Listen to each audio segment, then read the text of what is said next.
गरीब साध साध सब नेक हैं, आप अपनी ठोरे, जो सतलोक ले जाएंगे वो साधु कोई और।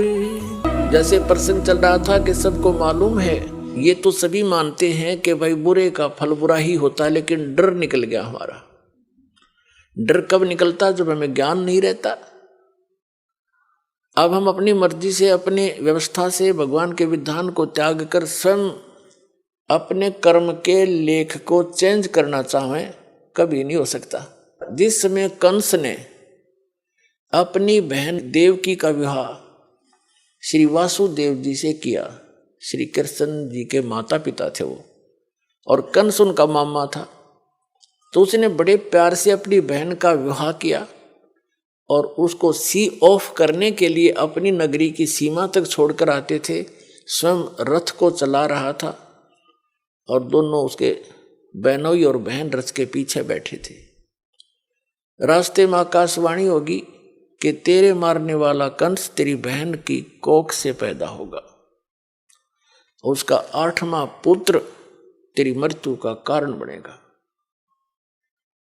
अब देख अकल की कमी है। एक तरफ तो कंस ने वह आकाशवाणी साची मान ली कि 8वां पुत्र होगा तेरी बहन का, वो तेरी मौत उसके हाथों है।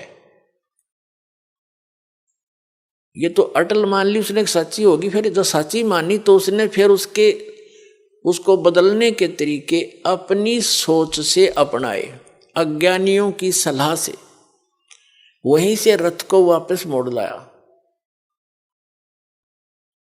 और उनको दोनों को मारने लगा। अब अपनी मौत तो इतनी प्यारी, और बहन और दामाद उस बनोई की मौत उसने कुछ भी ना समझी, अकल के हीन ने। तब उन दोनों ने प्रार्थना की कि भाई, उसकी बहन कहने लगी भाई मुझे मारे ना, क्यों बहन भाई का लगाव न्यारा ही होता है। भले ही वो इस बात को सोच रहा था, फिर भी बहन की इस पुकार को पर उसने जोर देना पड़ा। कुछ रजा मालिक की थी कि तू ऐसा कर, हमें मारा मत, हमने यहां नजरबंद कर ले दोनों को, जितनी भी संतान होगी हम तुझे दे देंगे, तो जो चाह वो कर लिए भाई। तो उसने सब सोच ली, ठीक है मेरी 7वीं संतान, 8वीं तक तो मार दूंगा, 8वीं के बाद होगा इनके भाग की। उसने यहां तक सोच ली, तो उनको रख लिया। चल, बहन को मारने का भी पाप बच गया। फिर लगा नवजात शिशुओं को मारने।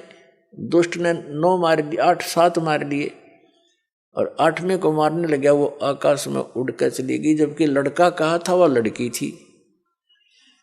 बुद्धि फिर भी ना काम करी। तो कहने का भाव यह है कि उसने अपने स्तर से अपनी किस्मत को चेंज करने के लिए, आयु बढ़ाने के लिए सारे यत्न कर लिए, और वो की वो हुई जो आकाशवाणी ने कहा था। तो क्या अकल थी उसमें? एक तरफ तो आकाशवाणी को फाइनल मान रहा कि ऐसा होगा ही होगा, जब होगा तो ठीक है हाथ खड़े कर देना। अगर मैं दुष्ट हूं, मुझे शायद मैंने भी कभी उस बच्चे को मारा होगा, आज अपना बदला ले लेगा, 8वीं संतान कौन सी आज हो जाएगी, तो इस करके जी लेना चाहिए था। और वो मर्या भी, और पाप और इकट्ठे कर लिए। जब उसको ये पता चला ना कि आकाशवाणी फेर होगी काल के, तो ये काम है पाप का घड़ा भरुआ है वो। जब श्री कृष्ण जी का जन्म हुआ जेल में, और उसे लेकर उसका पिता दूसरे स्थान पर अपने मित्र के यहाँ छोड़ आया, वहां से नवजात उत्पन्न लड़की को वापस लाकर वहां रख दिया। तब आकाशवाणी हुई कि तेरे मारने वाला पैदा हो चुका है, लेकिन जेल से बाहर। अब उसने सोचा भी आसपास के नगर के जितने भी उसके राज्य में नवजात शिशु थे, 1 दिन का, 2 दिन का, 10 दिन का, महीने के, 6 महीने के, साल के, 2 वर्ष के, 5 वर्ष तक के बालकों को सबको मरवा दिया दुष्ट ने, एक अपनी जान बचाने के लिए। ये है अकल के कमजोर, अकलहीन, ये है अकल लूने। पाप का घड़ा भर लिया और मर के मान्या, मृत्यु हुई जो की तो जो बोला गया था। तो जब तक हम इसका समाधान, जैसे कोई धनी बनने के लिए जब तक इसका अपने किस्मत को बदलने का समाधान हम अपने तरीके से अपनाएंगे, वो हानि ही हानि होगी, लाभ नहीं हो सकता। और उसके चेंज करने की विधि बता रखी है कि मासा घटे न तिल बधाए, विध ना लिखे जो लेख, और साचा सतगुरु मेट के ऊपर मार दे मेघ। परम संत की शरण में, कबीर परमात्मा के बच्चे की शरण में आने के बाद फिर ये प्रारब्ध कर्म वो बदल सकता है, सारे इतिहास चेंज कर सकता है। वो समर्थ है। समर्थ किसे कहते हैं फिर?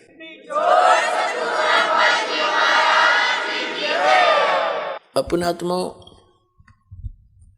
परमेश्वर हमें याद दिलाते हैं कि तुम यहाँ के वासी नहीं हो, और वो परमात्मा स्वयं ही चलकर आते हैं, हमें यथार्थ ज्ञान बताते हैं। जैसे आप जी सत्संग में आते हैं, महीने 2 महीने 10-15 दिन, महीने 4 महीने में तकरीबन सभी आ लेते हैं। तो अन्य व्यक्ति तो ये सोचते हैं कि ये कितना हानि करते हैं, किराया लगता है, काम छोड़कर जाते हैं। पुण्यात्माओं, आप जी को ये ज्ञान होना चाहिए कि आप जहाँ से चलते हो और यहाँ तक जो भी आपका किराया भी लगता है, वो भी परमात्मा के पुण्य में है, आपका धर्म में लग रहा है वो पैसा, वहाँ से लेकर यहाँ तक। और जो दान धर्म करते हैं, आपको वो तो डायरेक्ट दिखाई देता है कि मैंने दान डाला है, मेरा पुण्य हो गया, लेकिन वहाँ से यहाँ तक आने और जाने का जो आपका किराया है, वो भी आपके धर्म में लिखा जाता है। अब बगैर ज्ञान के हम ऐसे उलझे रहते हैं, अपने आप धनी बनने के लिए 100 तरीके अपनाते रहते हैं। परमात्मा कबीर जी कहते हैं, कल्पे कारण कौन है कर सेवा निकाम, मन इच्छा फल देऊंगा जो पड़े मेरे ते काम। कि मेरे सतर का, जो भगवान के सतर का तेरा कोई ऐसे कार्य आवेगा, कोई आपत्ति आवेगी, तो फिर कहता है तू चिंता ना करना, तेरा मन इच्छा फल दूंगा तुझे, यदि तू परंतु रहना पड़ेगा तूने मेरी मर्यादा में।